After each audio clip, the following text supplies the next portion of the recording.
Chapter 15, Brother-in-law. Duanli immediately realized he had misspoken. Covering his mouth, he mumbled, "My bad, Sister Eneen. I should have said brother-in-law." Lin Eneen replied with a cool, indifferent, Duan Li. So, they are dating. They hadn't seen each other all morning until the exam ended. Lin Eneen rushed over to Yingxing, her face bright with a smile. "Yingxing, how did your exam go?" Yingxing lowered his head. "Not bad." The hallway was still bustling with students who had just finished their exams. When they saw the famous heiress of the richest man in South City chatting with a gentle-looking boy in such a playful tone, their curiosity was instantly piqued. Groups of them began whispering among themselves. But Lin Yinyin ignored all the murmurs around her. To her, the only one who mattered here was Yingxing. Once the morning exams were over, it was time for lunch and a short break. The school didn't strictly enforce staying on campus during this time, as long as students returned punctually for the afternoon exams. So Lin Yinyin decided to take Yingxing out for lunch. She had her eye on a newly opened couple-themed bistro nearby. It looked cute, and her classmates had mentioned that the food was surprisingly good. The idea of sharing a meal there with Yingxing seemed quite appealing. Yingxing, being the adorable and soft-hearted person he was, never said no to her. They even ordered the couple's set meal. Yingxing ate quietly, face flushed, eyes downcast the entire time. He didn't dare steal even a single glance at Lin Yinyin. After all, this was their very first official date. Lunchtime flew by in a flash, and soon the afternoon exam was about to begin. They each returned to their exam rooms, silently cheering each other on. The invigilator strode into the classroom. It was a science comprehensive test. Lin Yinyin's best subjects were chemistry and physics. Biology was slightly weaker for her, but she was still comfortably competent. She had been revising for weeks. The question set by the school didn't pose much of a challenge in her eyes. Resting her chin on one hand, Lin Yinyin lightly bit the end of her pen. She was thinking, these questions must be even easier for Yingxing. He'll surely finish early, so she must, too. Determined, she shook her head to clear her thoughts and picked up her pace, answering the questions more quickly. She wanted to head to exam room 1 and wait for Yingxing. The invigilator noticed her sudden burst of activity and gave a quiet cough. After all, this was the daughter of the richest man in the city. Recalling Lin Yinyin's identity, the teacher silently suppressed any urge to interfere. Once she finished the last question, Lin Yinyin set her pen down and tidied the loose strands of hair on her forehead. The teacher noticed and walked over quietly, asking, "Are you submitting your paper early?" Lin Yinyin gave a soft nod and carried her exam paper straight to the podium. Seeing her so confident and calm, the teacher's irritation began to rise, but when she saw the completed exam, her attitude shifted again. Come to think of it, all the rumors in school described the wealthy heiress as spoiled and unruly. But looking at this test paper, the teacher realized, maybe not all rumors are true. In fact, this young lady had quite an impressive grasp of the material. She could easily rank in the top 10. Lin Yinyin crossed 5 classrooms to reach exam room 1. She moved quickly. If any student happened to glance at the doorway, they would catch a glimpse of her radiant face framed by flowing hair, an image full of youthful energy and poise. Chapter 16, I love everything about you. Slightly breathless, Lin Yinyin stopped just outside exam room 1. The room was located right next to the stairwell. Through the bright hallway window, she could clearly see inside, heads bent in concentration, students immersed in their exams. One seat near the front was already empty. Clearly, someone had finished early. It had to be Yingxing. A hint of disappointment crept into Lin Yinyin's heart. First, she had written slower than Yingxing and missed him. Second, Yingxing was such a typical guy, he hadn't even waited for her. Feeling a little downcast, she lowered her head and turned to leave. But just as she did, she saw Yingxing standing nearby, holding his books and quietly watching her. His round eyes seemed to be saying something. Lin Yinyin froze, tugged lightly at her clothes, then smiled and walked up to him in a few quick steps. "You are waiting for me?"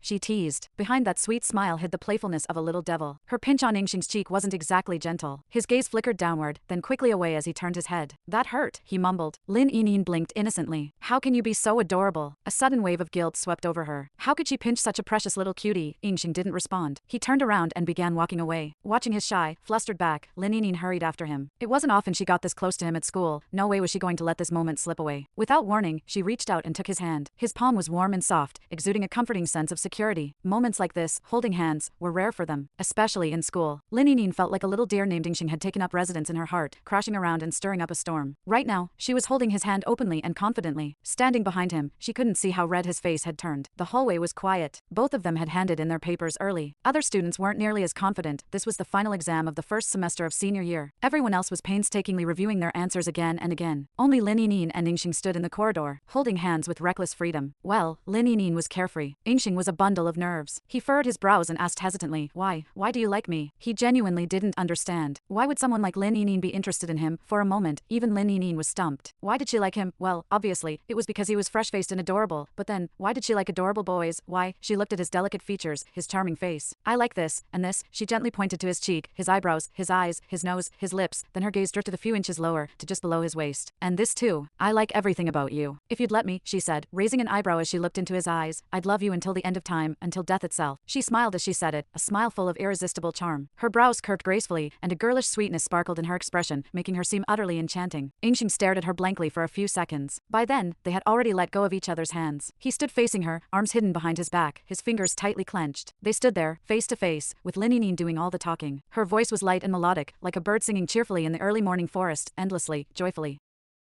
Chapter 17, a kiss. She spoke so much, yet every word struck straight into his heart. That's what Yingxing thought. His delicate brows drew together. But even so, he couldn't bring himself to say the simplest words, I like you. As he looked down, his eyes landed on Lin Yinin's slender waist, so narrow it could be held with one hand. Almost involuntarily, he raised his hand, then clenched it tightly into a fist. Startled by his own impulse, he froze. What was he thinking? Wasn't that? A bit twisted, his face began to burn with embarrassment, and he hurriedly shoved away the strange thoughts swirling in his mind. Then came her voice, soft and melodic. So, do you want to? Want to? There was no doubt. Of course he wanted to. He looked up, only to find Lin Yinin staring directly at him, lips curved in a quiet smile. His nerves tightened even more. Yingxing nodded quickly, afraid that even the slightest delay might make her change her mind. Lin Yinin was very pleased with his answer. She gently pinched his cheek, lifted his chin with one hand, and leaned in. Her lips brushed softly against his face, a light kiss. But before her lips could even fully retreat, an ear-splitting voice exploded behind her. Lin Yinin. Oh no. She turned her head and saw the discipline director, Mr. Zhang, standing right there. No one knew when he'd appeared. Still, she smiled sweetly. What a coincidence. Director Zhang. Director Zhang let out a heavy snort, nostrils flaring. He recognized both of their faces instantly. Weren't these the same two troublemakers he caught a few months ago? But this time, the boy hadn't even tried to run? Yes, Zhang was the unfortunate witness to Lin Yinin's previous aggressive kiss attempt. Of course, Lin Yinin had no memory of that incident. But beside her, Yingxing had lowered his head, too ashamed to meet the director's eyes. Zhang looked at the two, one was grinning as if nothing was wrong, while the other stared at the floor. Stiff with embarrassment, he marched straight over to them and raised his hand, about to point at Lin Yinin's face. Just then, another voice spoke, deep and familiar. Lin Yinin blinked. The voice stirred something in her memory, like a name just out of reach. Then Yingxing whispered under his breath, Good afternoon, Principal. Lin Yinin looked up, her gaze met the man's. No wonder the voice had felt familiar yet distant. Wasn't this the man who, in her previous life, had been her uncle? He was also the principal of this very school. Back then, he had always been strict with her. Lin Yinin suddenly grew curious. What kind of man was her uncle in this world? The principal walked right past the flustered director Zhang and came to Lin Yinin's side. He reached out and affectionately ruffled her hair. Xiaoyin, he said warmly, so you're dating now, huh? Come, let your uncle check this boy out for you. He had heard vague rumors about the infamous kissing incident months ago, but the details were fuzzy, and he'd never realized the girl involved had been Lin Yinin. After all, who would dare expose the daughter of the wealthiest man in South City? Her family background alone was enough to silence any gossip. He never expected the one bold, or foolish, enough to make a scene would be standing right beside him now. Zhang himself had some background too, otherwise he wouldn't be holding the title of discipline director. But perhaps he'd grown a bit too arrogant. Sure, he knew Lin Yinin was a rich girl. But so what? Being rich didn't make her untouchable, right? Chapter 18, her mind blew up. Could it be? This whole school actually belonged to her family? That thought struck Zhang hard. He had always looked down on Lin Yinin, which was why, after the last incident, he'd punished her with a full week's suspension. Very few people knew the principal was her actual uncle. Zhang, wielding his authority, often bullied students from poorer families. But punishing the heiress of a billionaire? That had been a rare and exquisite thrill for him, his first time putting someone powerful in their place. And now, yet again, he caught Lin Yinin red-handed, hands-on with a male student. If only she could hear his thoughts, she would definitely cry injustice. I did not. I swear, heaven and earth can bear witness, my hands were completely innocent. The principal, her uncle, lived modestly and never flaunted his wealth. It made sense that Zhang hadn't connected the dots. And even when the principal just now had referred to himself as uncle, Zhang hadn't paid it any mind. Now, emboldened by the principal's presence, Zhang pointed at Lin Yinin and launched into a formal complaint. Principal, this is the student I told you about. She tried to publicly kiss that boy a while ago. I caught her myself. And now, it's not just thinking about it, she actually did it. She may be the richest girl in South City, but she has no discipline. I believe a serious punishment is in order. First of all, she hadn't tried to force anything. Second, the boy clearly enjoyed it. Lin Yinin smiled and took a step forward, casually patting Director Zhang on the shoulder. Her tone was calm but pointed. Director, did you know? The man standing beside you is my uncle. She beamed at Zhang with the most pleasant smile. She wasn't abusing her status. It was just that Director Zhang had never been a decent man to begin with. Although she didn't have memories from her previous life, over the past few months, she had seen enough to understand what kind of person he was. And she'd be more than happy to share those observations with the entire school, if needed. Zhang froze. Her words echoed in his mind. Let your uncle check this boy out for you. Wait a minute. Was it possible? Was his position now in danger? Zhang stood aside, head bowed, shoulders hunched. Then the principal finally spoke. Xiao Zhang, from now on, you don't need to worry about these two students. I'll take personal responsibility for their discipline. You must be tired. Go rest in your office. The principal's tone was gentle, almost kind. Lin Yinin replayed every word Zhang had just said in her head. Wait. So the boy she had tried to kiss back then was her deskmate, Yingxing? The realization hit her like a brick. She was overwhelmed with embarrassment. She scratched her head, struggling to recover her composure, until the principal addressed her again. Xiaoyin, I know this is your first time in love. You're still figuring things out. But do your uncle a favor, okay? Date outside school grounds. Dating on campus will cost you demerits, you understand? His voice was gentle, filled with warmth. Lin Yinin felt like her mind had exploded. She nodded quickly, took Yingxing's hand, and led him away. Only after they had walked out the school gates did she stop, pat her chest, and exhale a long, shaky breath.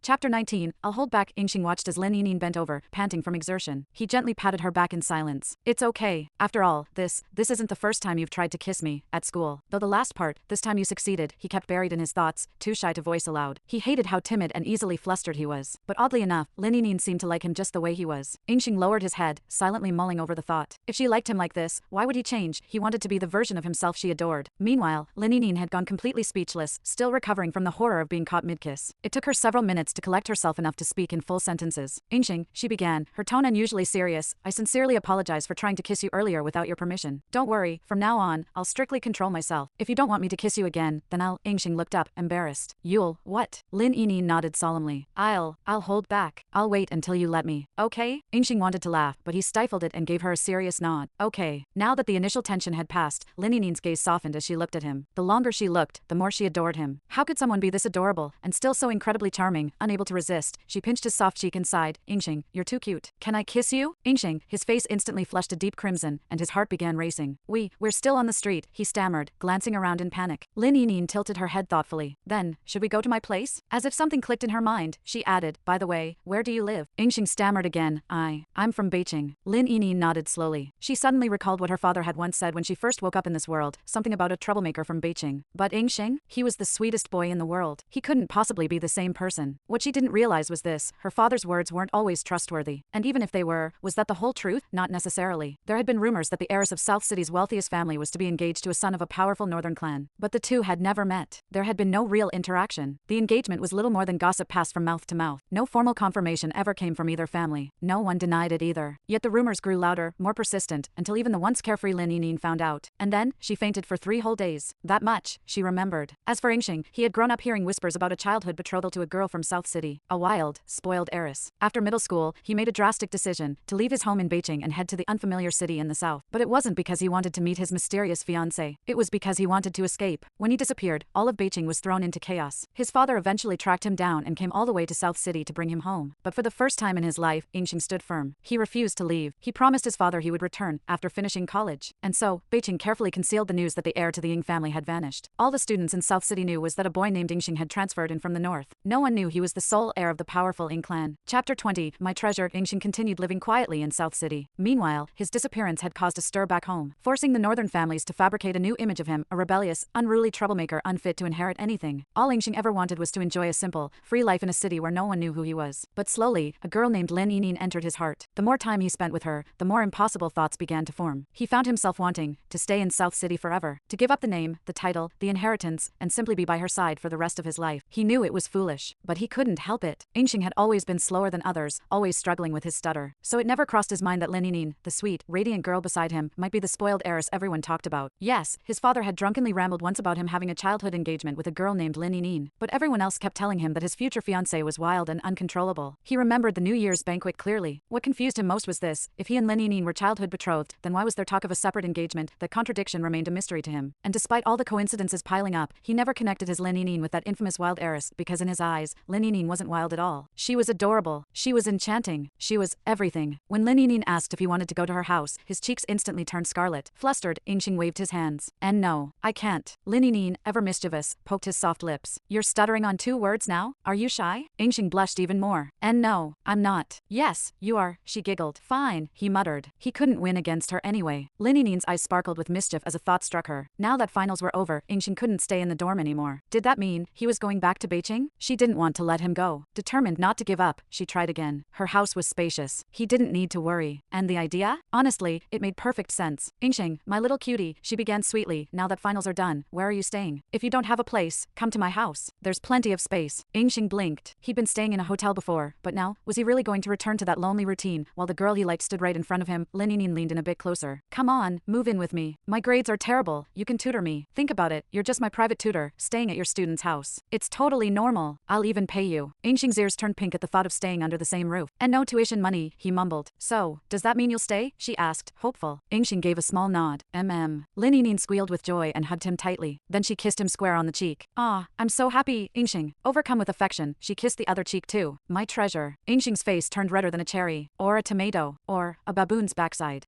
He mumbled quietly.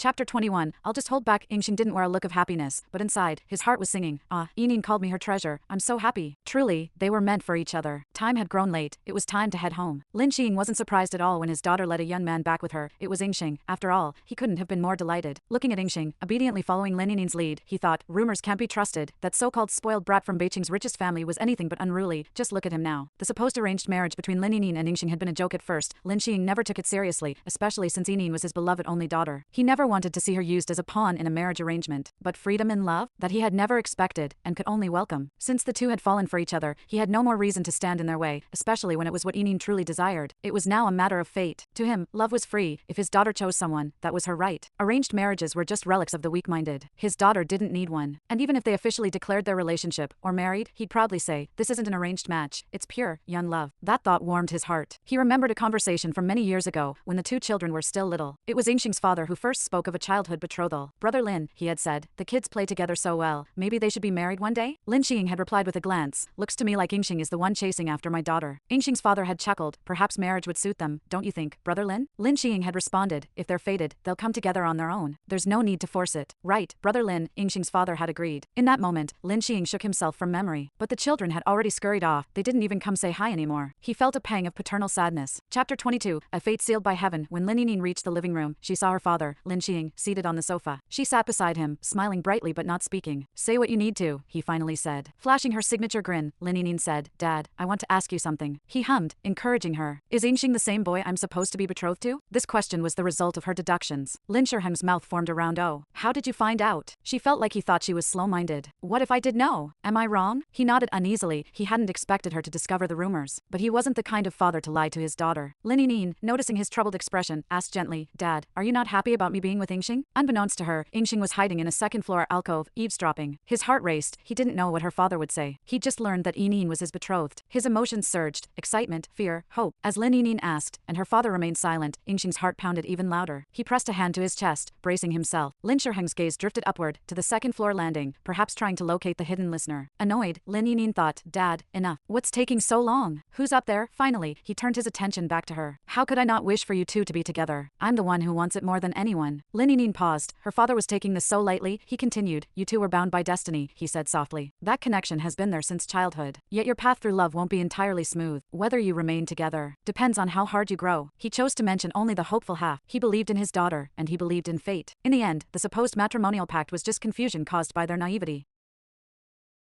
Chapter 23. The truth revealed. In fact, both Yingxing's father and Lin Yinin's father had always known about the engagement between the two. This engagement wasn't something decided by the two families alone. It was determined by fate. At first, when Lin Xing heard Yingxing's father bring up the idea of a childhood engagement, he merely thought it was a joke. But the monk at the mountain temple would never lie. If fate had truly tied them together, then an engagement was just a formality. Otherwise, how could Yingxing's father have been at ease, letting his son attend school in South City all on his own? They were bound by destiny. So when Yingxing made the decision to escape the engagement and go to South City, they could already imagine the two of them meeting there. All of this could be summed up in one word, fate. Having finally heard the answer he was longing for, and noticing footsteps coming up the stairs, Yingxing quickly slipped back into his room. He sat on the bed, hand pressed over his pounding heart. His breathing was uneven. So, he and Lin Yinin were bound by fate all along. Then, he no longer had to suppress the feelings in his heart. Yingxing had originally fled to avoid the engagement. He knew it was just a small act of rebellion, a temporary grasp at freedom. In the end, he would likely still be pushed into a marriage with that so-called wild heiress. Just a brief freedom, but it was enough for him to dream. In his heart, he feared falling in love with Lin Yinin only to be unable to stay with her. It would hurt them both, and even the woman he was meant to marry. So he had always held back. But now, the truth was out. His burning heart, pounding wildly in his chest, told him, love her, or you'll regret it. During dinner, Lin Yinin couldn't shake the feeling of being stared at by an intense gaze. When she turned her head, all she saw were Yingxing's calm, dark eyes. But the truth was, as soon as she looked over, Yingxing gripped his chopsticks tightly to stop his hands from trembling. He forced himself to appear calm, though inside, he was utterly overwhelmed. His heart was overflowing. He thought he had truly fallen hard. Lin Xing, watching the little glances exchanged at the dinner table between the two teens, let out a silent sigh. He was getting old. He no longer understood the subtleties of young people's love games. He glanced up at the ceiling. Since Lin Yinin's mother passed away, she had become the center of his life. But now, why did he suddenly feel a little lonely? After dinner, Lin Yinin finally returned to her bedroom. Freed from that intense gaze, she felt a wave of relief wash over her. She flopped onto the bed, arms spread out, basking in the warmth of this world. Just as she began to doze off, there was a knock at the door. She got up, walked to the door, and opened it. Yingxing stood there with an armful of textbooks and a bright smile on his face. Yinin, he said. It's 5:01. I'm not late, right? Lin Yinyin almost forgot about the tutoring session. She cursed herself for having such a big mouth, adding extra study time in the middle of what should have been a perfect winter break. No matter how much she regretted it now, there was no turning back. Yinxing was standing right at her door. How could she say no to him? She opened the door wide, and Yinxing walked in with his books. Lin Yinyin took the thick stack from his hands and placed them on her study desk. This was the first time Yinxing had stepped into her room. He couldn't help but glance around curiously. Chapter 24, A Love Between Genius and Dunce. He didn't expect Lin Yinin's bedroom to be such a soft, pastel pink princess room. Then again, which girl doesn't like pink, especially a princess-style bedroom? Lin Yinyin looked rather defeated. Let's start. Thus began her tutoring journey. Yinxing's tutoring style was different from others. Because of his slight stutter, he preferred to write down most of his solution steps. His handwriting was neat and tidy, just looking at it made people feel calm and at ease. He wrote down a long list of steps and placed the page in front of Lin Yinyin. Understand? He asked. Even though it was just 2 words, his voice was warm, magnetic, with a hint of charming gentleness. Though Lin Yinyin claimed to be bad at studying, her grades had actually improved quite a bit. Seeing how serious Yinxing was, she also gave it her all, carefully reading through the solution from top to bottom. She had to admit, his method was unique and easy to follow. It looked lengthy, but it was incredibly simple to understand. She nodded. Got it. You're amazing, Yinxing. Yinxing blushed. He didn't say anything this time, just used his pen to gently tap a problem in her workbook, signaling her to try it. Lin Yinyin had her own method for solving this type of problem, but since Yinxing's method was so simple, she used his instead. After finishing, she handed the book back to him. Yinxing looked at her with sparkling eyes, then gave her a big thumbs up. Awesome, he said softly. Over the next few days, Yinxing came to tutor her at exactly the same time each evening, and Lin Yinyin truly learned a lot. She felt like she was improving steadily. Turns out, Yinxing's reputation as a top student wasn't exaggerated. Lin Xing, on the other hand, kept noticing Yinxing sneaking into his daughter's room. One time, he even peeked through the crack in the door, worried something inappropriate was happening, only to find them studying. He sighed. Maybe he was just getting old. His thoughts were wandering too far these days. Soon enough, it was time to return to school to check their exam results. The scores would be posted on the public bulletin board. That morning, both Lin Yinyin and Yinxing woke up early. They wore matching white tracksuits. From afar, they looked like a real couple. Even more so because they were holding hands. At that point, it wasn't just about looking like a couple. They were a couple. Both of them were good-looking, and as they walked into the school together, many students turned to look, some whispering among themselves. Lin Yinyin had sharp hearing and caught a few muttered comments. I know that couple. The guy's Yinxing, the senior-year academic top dog. But the girl next to him? Definitely not a top student. Total dunce. I heard they even sit together in class. It's like a romance novel, the genius and the slacker. The girl who spoke sounded full of envy. Everyone at school knew Lin Yinin's reputation as a bad student, and there were plenty of girls who liked Yinxing. Most kept it to themselves, quietly admiring from afar. Now, they weren't just watching Yinxing. They were watching Lin Yinin too. They wanted to see just what kind of grades this academic disaster could actually get.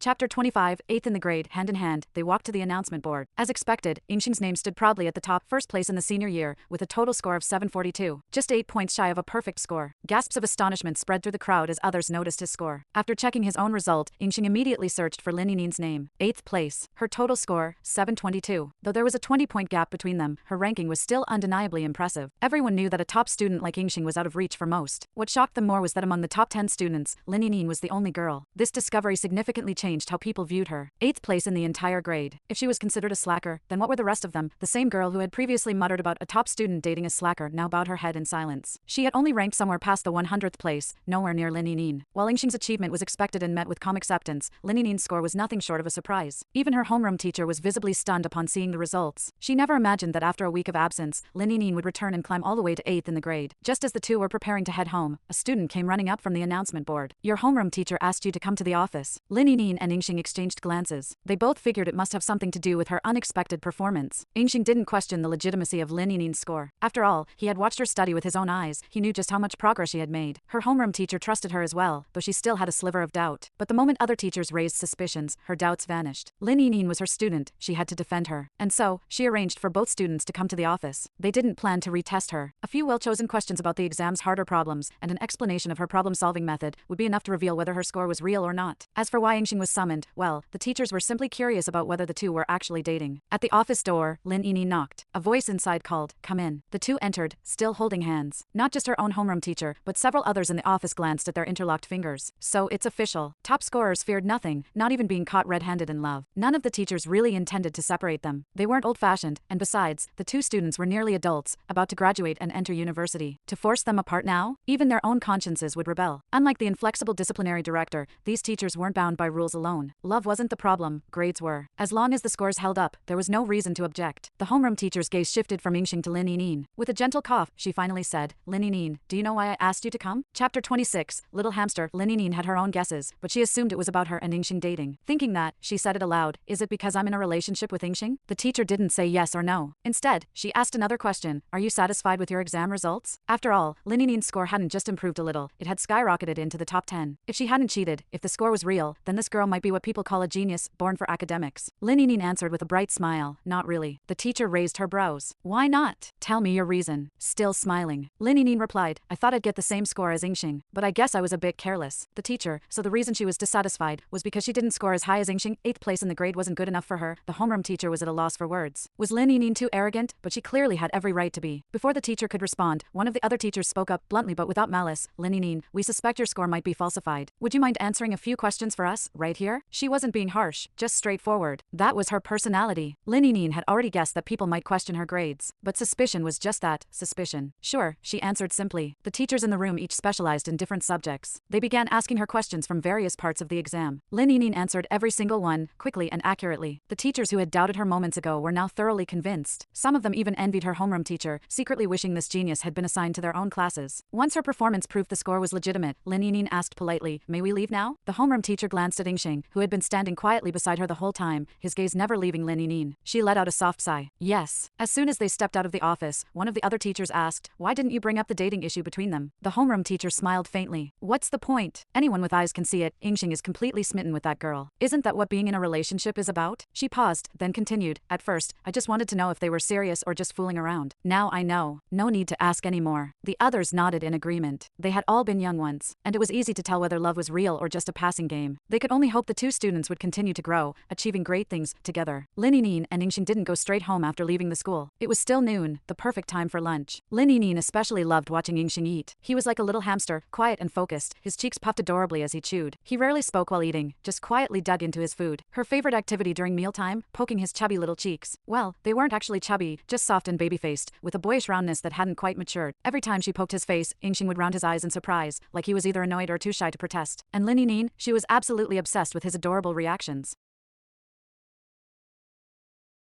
Chapter 27, Fierce and Sweet. Lin Xing had already learned of Lin Yinyin's excellent exam results. He had always kept a close eye on his daughter's academic performance. The moment her results came out, her homeroom teacher called him without delay. To celebrate, Lin Xing prepared an extraordinarily lavish dinner. When Lin Yinyin and Yingxing returned home after their outing, they were met with a table full of their favorite dishes. Lin Yinyin's eyes lit up instantly. She was overwhelmed with love for her dad. Every single dish on the table was something she liked. She rushed forward to hug him and planted a kiss on his cheek. Lin Xing was overjoyed. After all, it had been quite some time since his daughter had shown such affection. Once Lin Yinyin and Yingxing sat down at the table, Yingxing, who had spent a lot of time with her lately, had already memorized all her food preferences. Without a word, he picked up her favorite dishes and gently placed them in her bowl. His gaze was soft, almost reverent, and every time he looked at her, his heart pounded uncontrollably. Lin Yinyin took a bite and felt utterly delighted. The entire dinner was filled with happiness and laughter, well, for everyone except Lin Xing, who spent the meal force-feeding himself a hefty bowl of dog food. Their blissful winter break slowly slipped by amidst tutoring sessions and shared laughter. Soon, the spring term of their final year began, a time that allowed for no slacking. Students all around them were studying day and night, trying to climb the academic ladder. Even the most unlikely students had spent the winter holiday buried in books, just like Lin Yinyin. But she wasn't alone. By her side was her adorable little stuttering tutor. On the first day of school, the principal gathered all the seniors for a grand assembly. His speech was long and filled with reminders to study hard, stay healthy, and not place too much pressure on themselves, just the usual rhetoric. After collecting their textbooks, students officially began their rigorous final semester. Life became a strict 2.1-line routine, home and school. The biggest change wasn't the lack of jokes or strict teachers, it was that Yingxing had officially moved out of the dorms and into the Lin family villa. This change stemmed from a winter holiday conversation between Lin Xing and Yingxing's father. They both remembered what the old monk had said all those years ago and didn't want to make the young couple's journey harder than it already might be. If fate brought them together, why not let them be happy? And so, Yingxing officially became a member of the Lin household. Life now followed a predictable path, but at least Lin Yinyin had her little cutie beside her. Without him, she would have surely exploded from boredom. Their relationship had also become a norm on campus. No one was surprised anymore when they walked together. In fact, some students even greeted them warmly. Lin Yinyin always responded cheerfully, while Yingxing would lower his head in embarrassment. The nicknames people used? Brother-in-law. brother-in-law. Yingxing would blush crimson just hearing it, his heart racing wildly. One particular exchange was especially scarring. Yinyin Jia, out for a walk with brother-in-law again? Yup. Is brother-in-law shy? Always looking down. He is. And, is that all he is? Nope, Lin Yinyin replied with a serious face. He's fierce, too. The student blushed furiously and scurried away. Yingxing, although looking down, could hear perfectly well. If Lin Yinyin hadn't been holding his hand so tightly, he might have run for it on the spot. It was true, by their senior year, the school had practically given up trying to police relationships. The number of couples had skyrocketed, and most teachers simply turned a blind eye. Chapter 28, His Little Jealous Heart. As long as their grades didn't fall, everything was fine. Lin Yinyin had some idea about the other couples at school. There were genius/slacker pairings, double genius duos, school tyrants dating each other, even a few campus heartthrob couples. Love was in the air. Time passed quickly. Despite the monotony of class, the days moved along, and the first big exam, the provincial mock exam, was only a week away. In that week, the school building lights burned late into the night. On the senior floor, you could still hear pages turning at 10 p.m. No one dared to slack off. Everyone was studying like their future depended on it. This exam was different. It wasn't just set by the school, but by the entire province. Because of their stellar performances last term, Lin Yinyin and Yingxing were placed in the same exam room. Their seats were close but not right next to each other. Yingxing was by the window in the first row, and Lin Yinyin was directly behind him in the second row. As the exam began, the room fell silent. All the students had their heads down, scribbling away, not a single glance toward the blackboard. Even the proctors found their job relaxing. After all, top students rarely made trouble. Before entering the exam hall, Lin Yinyin had felt a bit anxious, but the moment she started writing, her nerves calmed. She focused. The test was, admittedly, more challenging than their usual ones. Though the formats were familiar, the questions demanded deeper thinking and more nuanced reasoning. Anyone with a weaker grasp would find themselves stumped. But Lin Yinyin completed her paper with surprising ease. There weren't many breaks between the different subjects. She and Yingxing barely had time to exchange a few words before diving into the next paper. Life in senior year was intense yet oddly fulfilling. The trick was to find the joy within it. The results came out quickly. After a single day of rest post-exam, students returned to school to see their grades and rankings already posted. Yingxing, as expected, remained the undisputed number one. But Lin Yinyin, she had jumped even higher, now ranking 5th in the entire grade. This was not just a move in rankings but an improvement in her actual scores, despite the tougher exam. No one could possibly accuse her of cheating anymore. In fact, some students even began asking her for help with tough problems. Lin Yinyin always answered patiently. This made her classmates happy, but not Yingxing. Most of this tutoring happened during break time, moments he had looked forward to for some sweet nothings with Lin Yinyin. Now, she was busy helping others. Worse still, sometimes he had to give up his seat so students could reach her desk more easily. Sometimes even his front and back rows were full, and they'd come take his seat. Yingxing couldn't understand it. Couldn't they just ask the teacher, why did they have to disturb his Yinyin, or at least ask him for help, though he probably wouldn't agree either. Then one day, a male classmate came to occupy his seat again. And that was the last straw.